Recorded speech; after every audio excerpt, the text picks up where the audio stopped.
कबीर सब जग निर्धना धनवंता न कोय,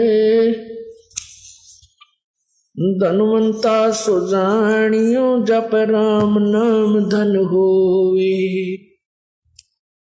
कबीर वो दिन याद करो ऊपर पग नीच शीश,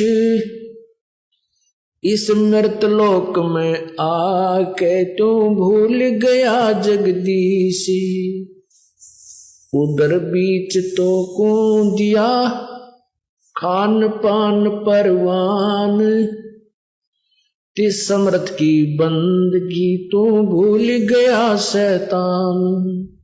पूर्ण ब्रह्म सारी सृष्टि के रचनहार कुल मालिक कबीर परमेश्वर की असीम कृपा से ऐसे शुभ समागम इस भूमंडल पर होते हैं। भक्ति मुक्ति के दाता सतगुरु भटकत प्राणी फिरंदा, उस साहिब के हुक्म बिना नहीं तरवर पात हिलंदा।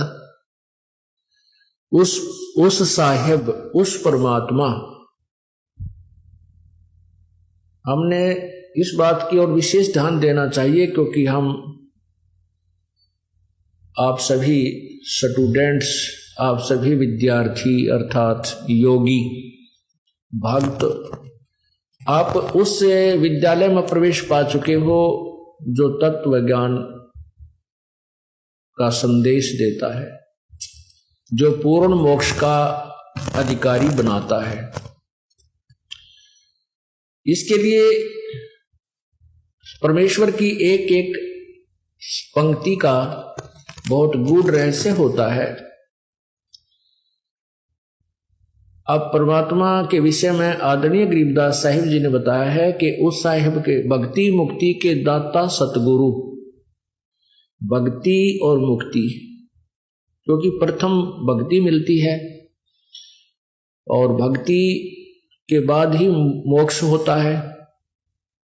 जैसे बच्चे पहले शिक्षा ग्रहण करते हैं, शिक्षा के बाद फिर सर्विस प्राप्त होती है, सेवा प्राप्त होती है, नौकर लग सकता है। कह रहे हैं कि भक्ति मुक्ति के दाता सतगुरु भटकत प्राणी फिरंदा,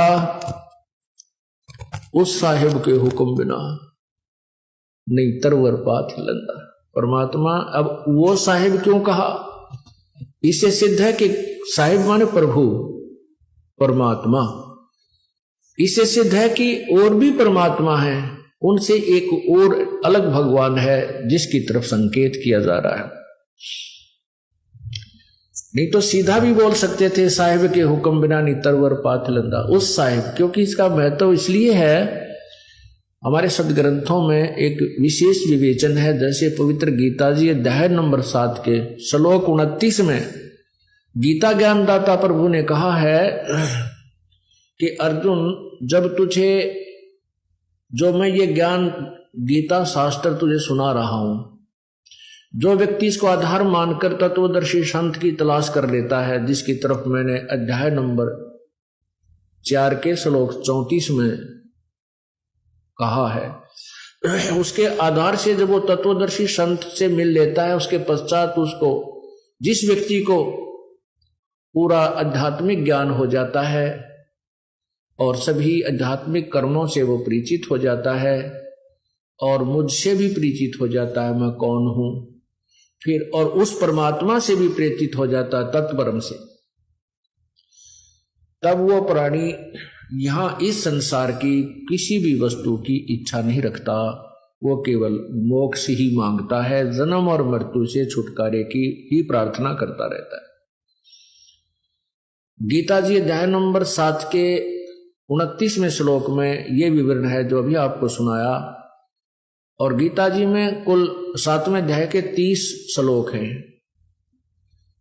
ये समाप्त हुआ। उसके बाद 8वें अध्याय के प्रथम श्लोक में ही अर्जुन ने क्वेश्चन कर दिया कि हे परमात्मा, जिस तत्ब्रह्म के विषय में आपने अभी 7वें अध्याय के 29वें श्लोक में कहा है कि उस परमात्मा को जानने के पश्चात और मेरे द्वारा दिए गए ज्ञान के ऊपर आश्रित हो जाने के पश्चात जिसको तत्व ज्ञान प्राप्त हो जाता है, वो सभी आत्मिक ज्ञान से परिचित हो जाता है, उसके पश्चात वो जन्म मृत्यु से ही छूटने की चेष्टा करता है, यहाँ की किसी वस्तु की इच्छा नहीं करता। वो तत्ब्रह्म कौन है? कौन है वो परमात्मा? 8वें अध्याय के 3रे मंत्र में, श्लोक में गीता ज्ञान दाता ने उस परमात्मा के विषय, उस साहिब के विषय बताया है। वो परम अक्षर ब्रह्म है।